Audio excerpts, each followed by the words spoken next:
வாங்க இன்றைக்கி என்ன குழம்புன்னு பார்க்கலாமா. நான் வந்து இன்றைக்கி உருளைக்கிழங்கும் வாழைக்காயும் போட்டு காரக்குழம்பு தான் வைக்க போகிறேன். அதுக்கு தேவையான அளவுக்கு எண்ணெய் ஊற்றிருக்கேன்.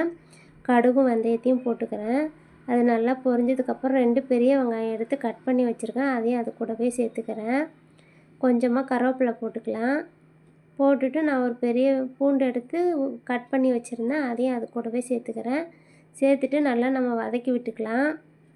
இப்போ வெங்காயம் நல்லா வதங்கட்டும். கொஞ்சமாக மஞ்சத்தூள் சேர்த்துக்கிறேன். சீக்கிரமாக வதங்கிடும்.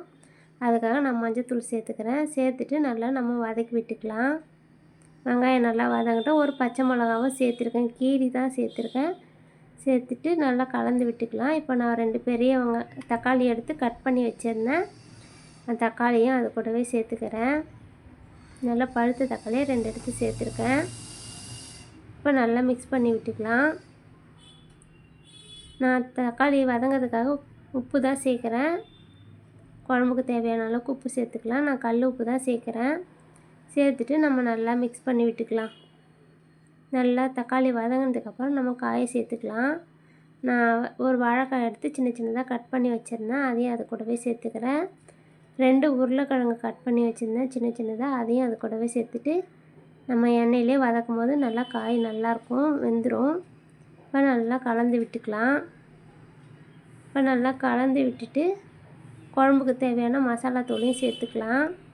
நான் வீட்டிலே அரைச்ச குழம்பு மிளகாத்தூள் தான் எடுத்திருக்கேன். நமக்கு எவ்வளோ காரம் தேவையோ அதுக்கு ஏற்ற அளவுக்கு சேர்த்துக்கலாம். நான் எனக்கு எவ்வளோ காரம் தேவையோ அதுக்கு சேர்த்துருக்கேன்.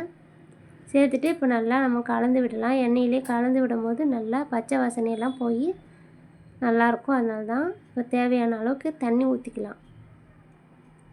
தண்ணி ஊற்றி குழம்பு நல்லா கலந்து விட்டுட்டு கொதிக்க வச்சிடலாம். குழம்பு நல்லா கொதிக்கட்டும்.